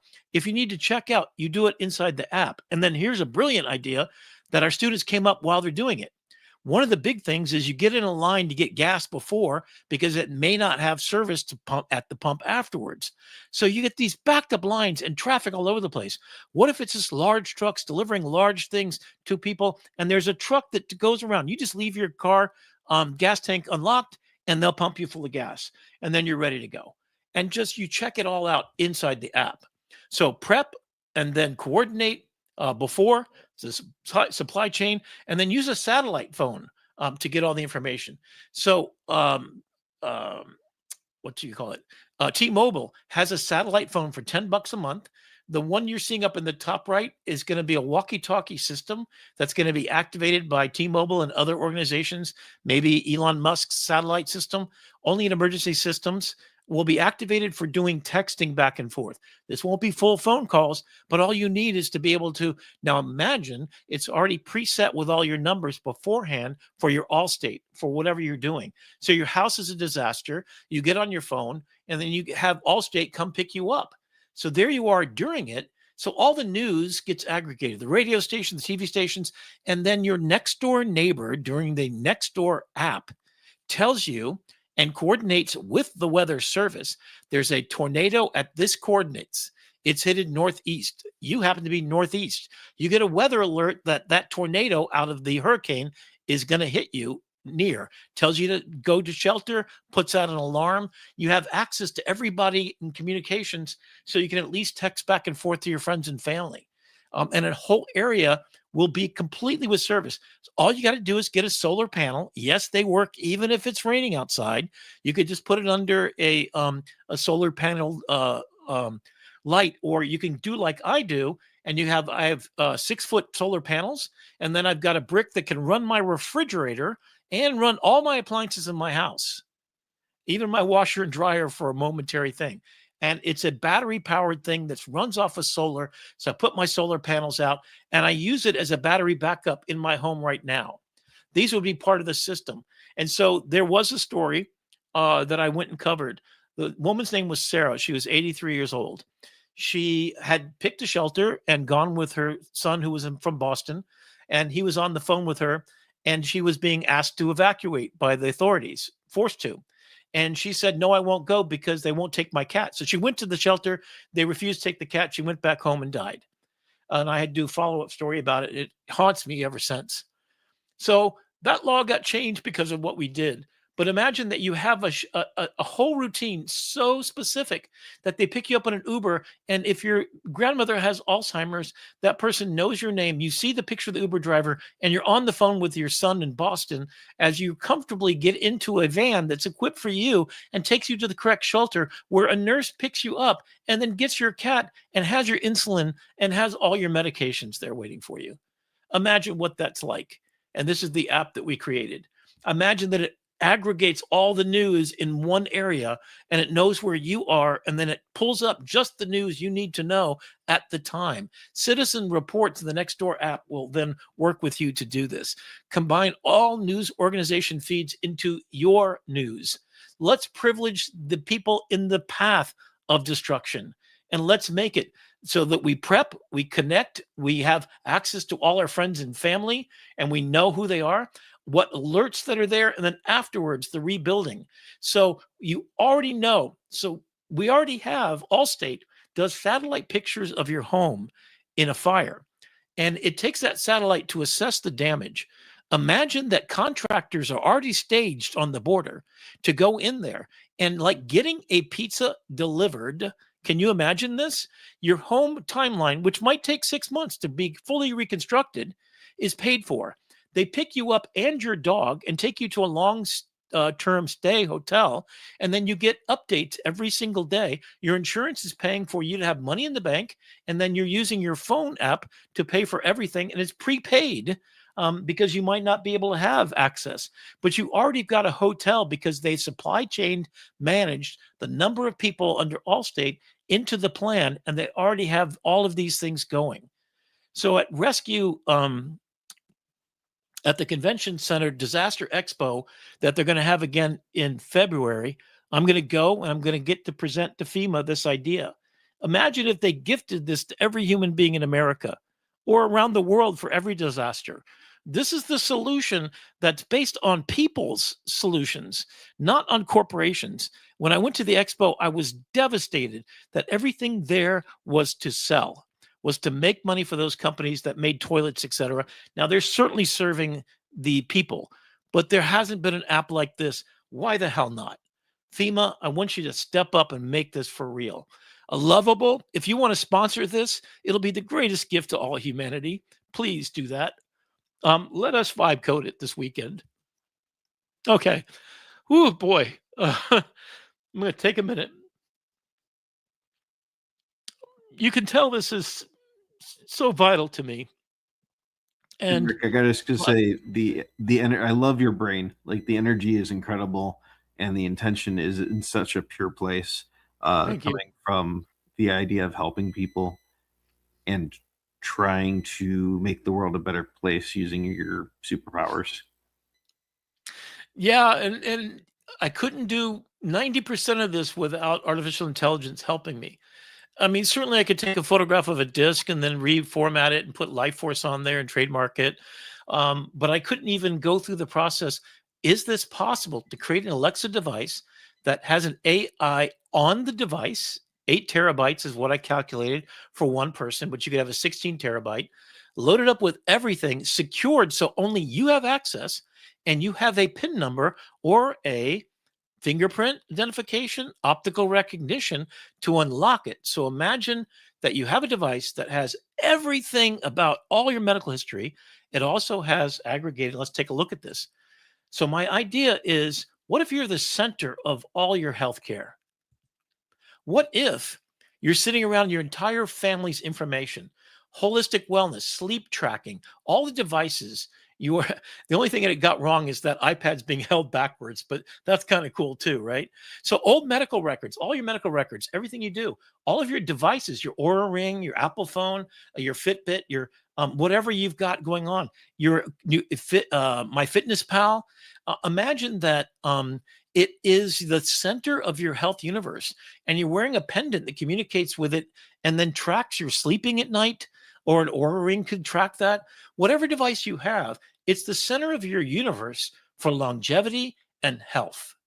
It's an intelligent hub with all your data private and on your command, talking to it like you do Alexa and the G device, which I can't say because I've got one in my house.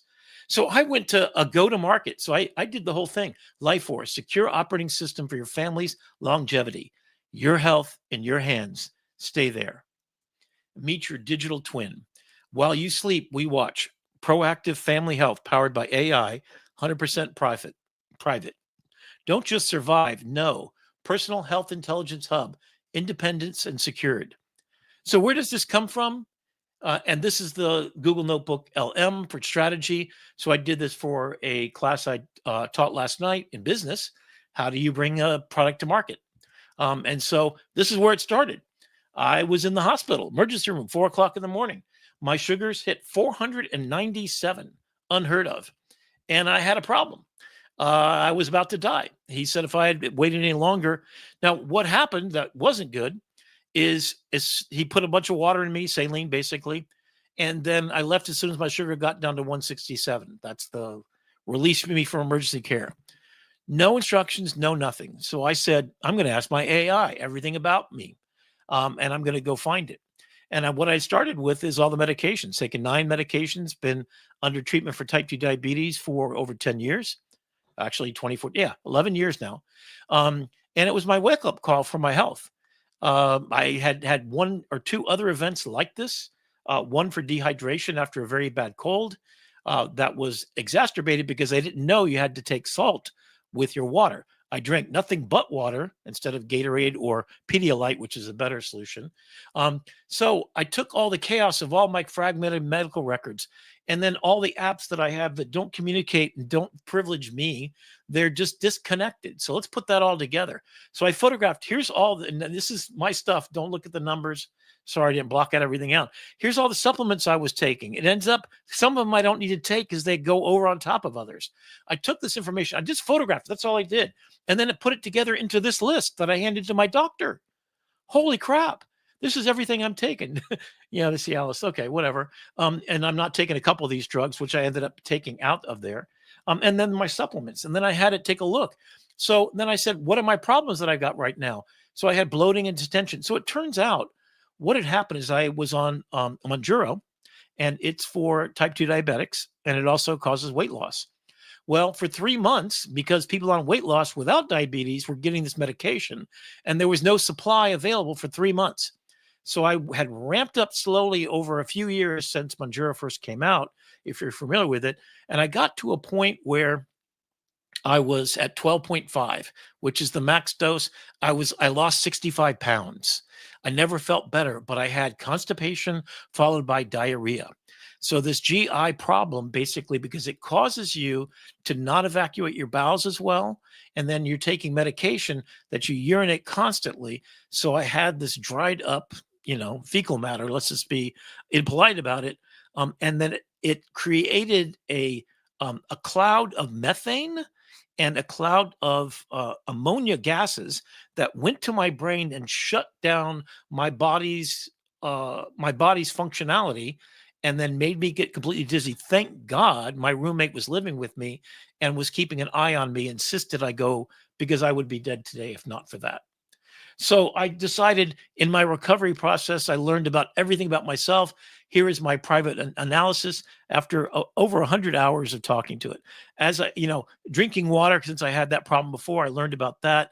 Biotin's good, but results may vary. Consider adding zinc, hair loss and anxiety and energy. So this is a whole thing. So then I went and got my chemistry and I just photographed it. And I said, ChatGPT, tell me about this. And this is what it told me. Actually, I don't have that slide in here, but it analyzed everything in human terms. And then I photographed every one of my papers. And then here's the chart. My A1C, which is the big thing, I think it was higher than usual. They usually have a little thing on marker on here. So if it's high, it's got an H next to it. So ALT, A1C is had gone up, et cetera, et cetera. Okay. So I've looked at all of them. Then I started thinking about, well, what can I do about it? What do I do for my health analysis? And then what do I do over with my food every day? So then I went through and then I started thinking about how do I prompt for my own health, created a dietary thing. And I've redone this since. This is about 2 years ago, a year ago almost. And then I had a fitness thing. So I started doing that, of course, not as well as I should. The biggest problem with health is you don't usually take care of yourself. So based on your digital twin, which would include your DNA, so I've got that done. If I load that, I'm going to go to Colombia. I would have gone to Turkey. It wasn't so expensive, but I'm getting a complete health scan, MRI, CAT scans, x-rays, dental work, everything. I'm going to load it into this device and make a digital twin of myself that I can have AI take a look at it. And as streaming information goes into it, my weight, my sugar levels, I'm going to have a glucosometer that sticks in your as a patch on your shoulder, 24/7 glucose renderings. So I know exactly where I am and what I'm going to do. Here's the process that I am working through right now. This is my marketing and engineering background. There's the color palette ideation. There's a pendant, and then there's a device. And how big is the device and how would it work? The go-to-market. So I've gone through the entire thing. Here's my 3 different types of persona groups. Managing the family. The chief is the family. So you are the owner of your private data. The silver ager is older people that have fall detection built into their devices and that kind of thing. All the fallen, I can't get up kind of thing. And then the partner, the clinician that's going to work with you. You're going to have a delivery like I did to my doctor saying exactly what's wrong. And then based upon the evidence that you'll have information that they can use when they do your new blood work, they can see where your trajectory is going. In fact, if you allow them, since they are your doctor of record, they can know that beforehand. You just go get your blood work and then you'll get a report, and perhaps you do a telemedicine, cutting down the cost and the delivery of efficacious evidence based on you. You're the center of your health and your world. So there's the design. This is all done with Nana Banana. Oh my goodness. It even suggested these color palette and the metallic and all that kind of stuff. I happen to like the blue for health. I like the matte silver, and I like the high key, sort of Apple product like. There could be a VisionWare, a pendant, and a Life Force hub. The pendant could do everything from notifications of emergencies to talking to it on a daily basis, or recording your snoring at night, as could any of your devices you have. It could be used for other things, obviously, because you're in a whole ecosystem, and then that's what it would look like on your phone. And then imagine a world is the name of my company. Imagine a World Production and Imagine a World Foundation. The LLC Imagine a World Production is my creating all these products. It's my moonshots. It's also the place where all of my music and all of my books and everything that I'm doing is made possible. It's the way that I'm able to pay people to work with me, and I have tons of money ready to go do it. My Imagine a World Foundation is a nonprofit organization in which these moonshots will be executed. So to sort of paraphrase John Kennedy, ask not what AI can do for you, but what we can do with AI. That's what I talk about with these moonshots. And the last moonshot I'm going to share with you is something I'm working on and I've already executed in 4 major cities: Coconut Creek, Coral Springs, Fort Lauderdale, getting ready to do Miami as well. This is just a recent directive. So I've created a GPT. Who is at risk for losing their jobs? On the left is high level, essential human things, high touch, untouchable, surgeons, athletes, musicians. Why are they safe? So I've created a GPT that you put in what you do and exactly what your threat level is. It makes an assessment of what your skill set is. Just for example, flight attendants are already starting to be replaced in China as the food service is being done by robotics, which is actually great. I've talked to my roommate. She hates that part of it. I mean, it's, you got to put up with really horrible people, but you can go to Burger King and push your button in there and get whatever flavor soda you need. So that's something that should be done by AI.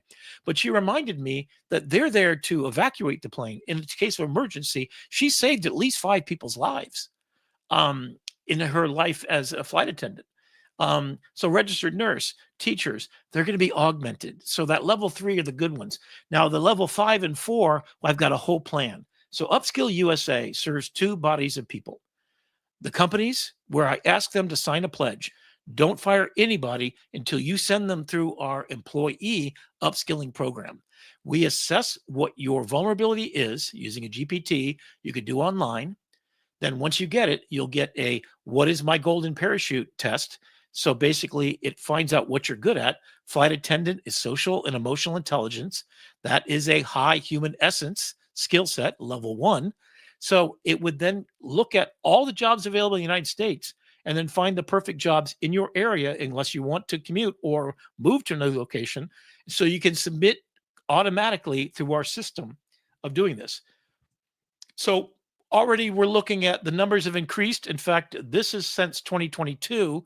It went from 30% by 2025. That means this year we've already lost 30% of coders and many people, data entry clerks, manufacturing workers, robotics and technicians taking over, customer service, retail workers, your Uber drivers. They're all right now starting to go away. We will have unemployment astronomical by mid next year. That's what the World Economic Forum in Davos predicted. In 2 years ago, they said it would be 2030, and already it's tripled that amount. And the speed at which this is going is astronomical. So this is what we did already. Coconut Creek, Coral Springs, we got together at City Hall with the Chamber of Commerce, and we had panel discussions. We did it over 4 days.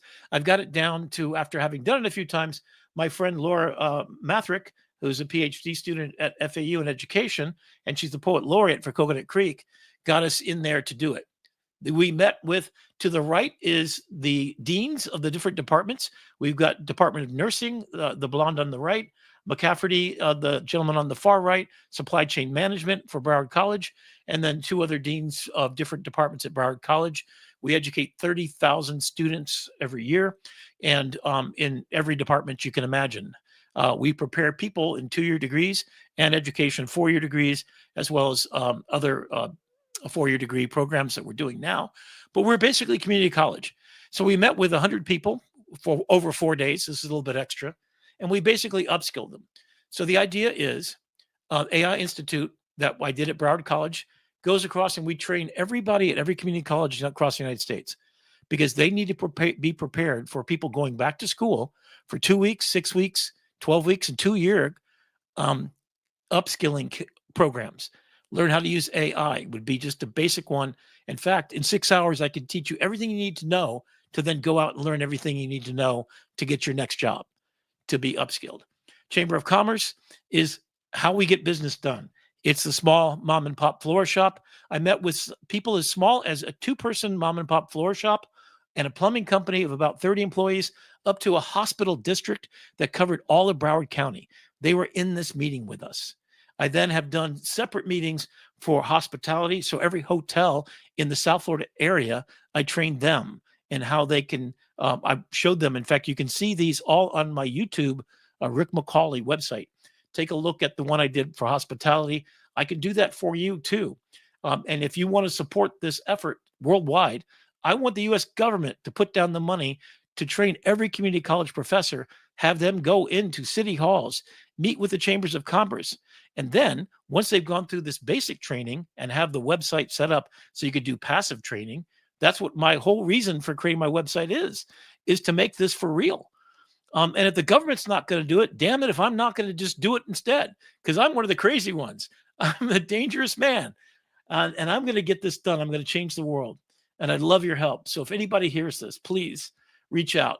I'm just looking for somebody else besides myself that wants to buy into this idea.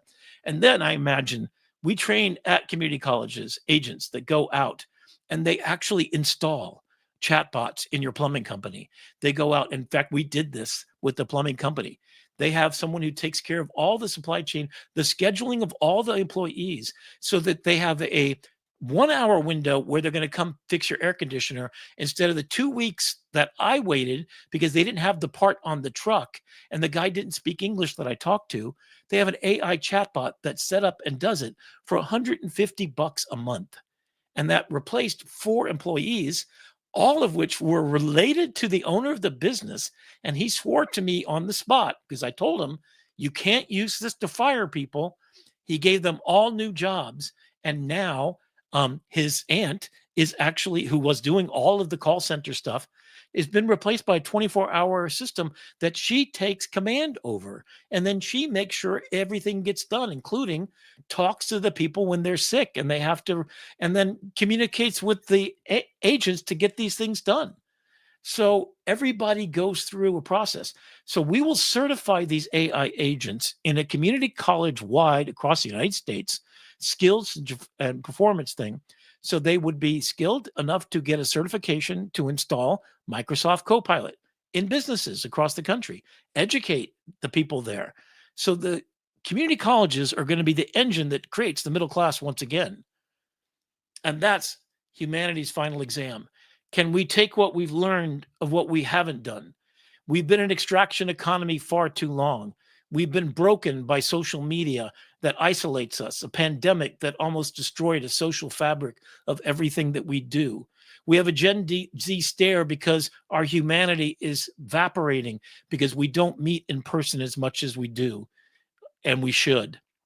So we need to sit down and gather in classes and learn about this and have a class and reconstruct what could be the greatest planet in the solar system, and then move on to populate other parts.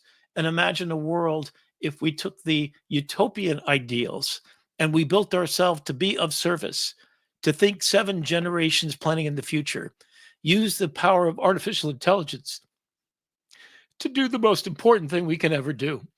At a time where we have a choice to take, it is time that we, the people, stand up, take ownership of the broken system and the history of brokenness that we've repeated again and again.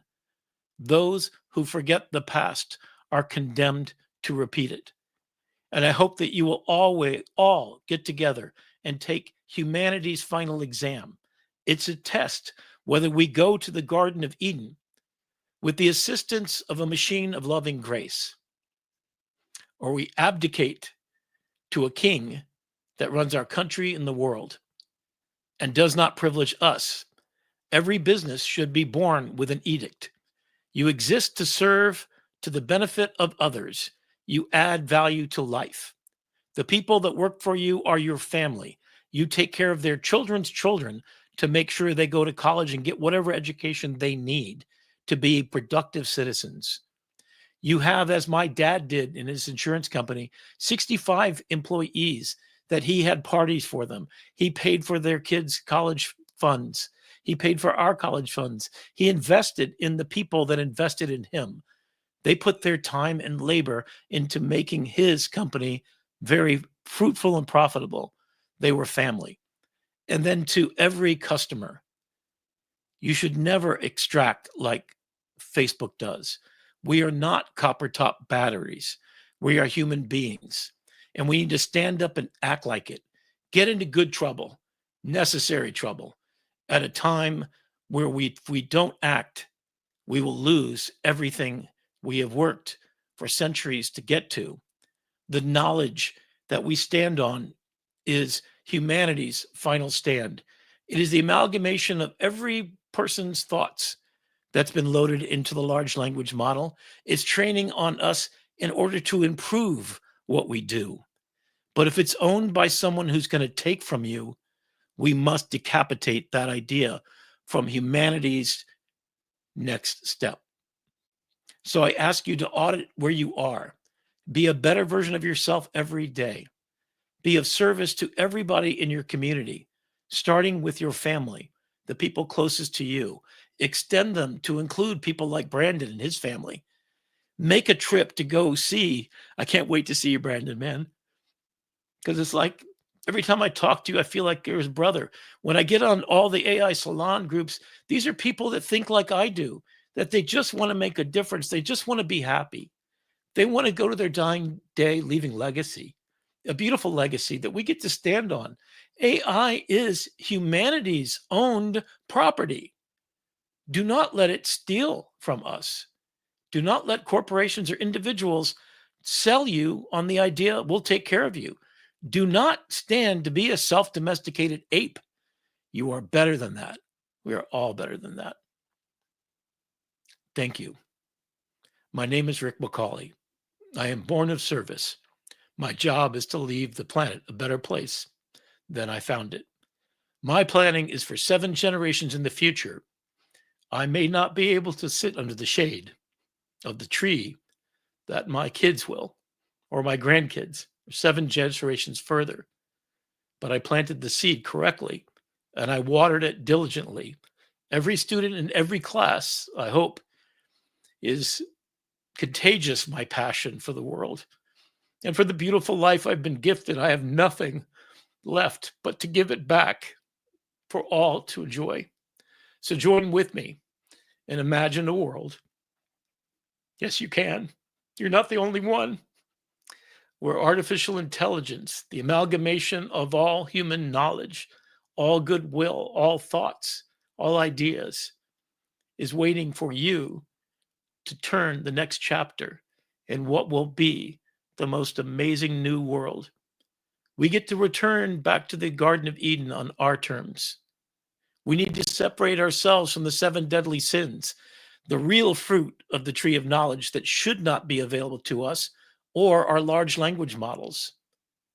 We need to find that greed and avarice and gluttony and taking is evil. We need to evolve past that, evolve past just being mediated at. Take ownership of the truth, fight for it, as if it's the last thing you'll ever do. Because while we have a brief moment as stardust on this planet, I want to be one of those who rises as the star you see before you on screen, to make it a more beautiful place at night as we put together the constellations and we imagine a world. Thank you, and namaste. Full-time Sermon on the Mount. There you go. Thanks, Brandon. Wow. Oh, I man. love it. I had to get that out, man. We are gonna get ourselves into trouble on Saturday. I mean, Well, I've never done a hackathon in person before. I'm just thinking, okay, how can we solve the world's problems? And we have 3 hours. well, and I'm going to put it back on you, Brandon, because guess what? 10,000 minutes. The 10 hours we're going to be spending there is a quarter of that. And that's on top of the 10,000 hours you and I have already been putting into this. And the life that we've led. 66 of my years have been dedicated to this moment. And what I just gave you right there is all of it, man. Ooh, boy, I'm exhausted. And it's, you're not only giving it to me, but giving it to our viewers and in perpetuity on YouTube to anybody who's watching this on demand on your schedule. So thank you for being here. Thank you to our super fans that are following us on live. Yeah. Thank you, Jeannie and Bob. Awesome to have you here. Tell people about this. I want them to see this one podcast. I think this tool time part of it is what I've been waiting to do all my life. And now I just need someone to join in. And I think what's great about this is it just seems like if you just keep showing up, and that's what I would suggest. I think 10,000 minutes is showing up, for the party, because you see what I do with it. I want to show you how I do it. In fact, I've been giving away free lectures all over the place. I'm not getting paid for any of this. It's costing me huge amounts of money. I got it, thank God, because my life has been very fruitful for me. But I want to give it away the way Bill Gates does. I want to leave it all right here, baby. My kids will make their own life, and they're already successfully doing it. I want to make other kids' lives better. I want to, be a shining star. There's no greater gift than giving gifts. My Imagine book for children's book ends with Laura, the little girl who's read to every night by her parents, falling asleep and going through a portal. And she's 7 years old, and she thinks that grandma and grandpa delivered their Christmas packages under the tree. So in her dream, she goes through the portal and she flies on the back of an eagle to the North Pole, where she sees grandma and grandpa assisting Santa because he can't deliver the presents all over the world. And she gets to go with them, delivering gifts around the world. It's the final book from 'Twas the Night Before Christmas as the Nexus point start, that when she finds out her grandparents are the legacy of giving, and that all she has been able to do to that point is do what she's supposed to, accept the gifts, enjoy them in the spirit of giving and getting, and then learn how to give. She finds out that Santa is real. Santa is the spirit of giving to others without expecting anything in return. It's about being Spoiler good. alert. And that's what I told my kids when I told them that Santa is real because he's the spirit, just like Jesus is the spirit of a good person. Just like all the other teachings, they're all there to do unto others as you'd have them do unto you. All of these things, 7 generations, the Iroquois nation, I because of we, because of the Mbutu tribes of Africa. These are 10,000-year-old philosophies, 7 generations forward thinking. It's all about giving, and it's all about being the circle of life. And together, thank you, Brandon, for being a beautiful part of my life.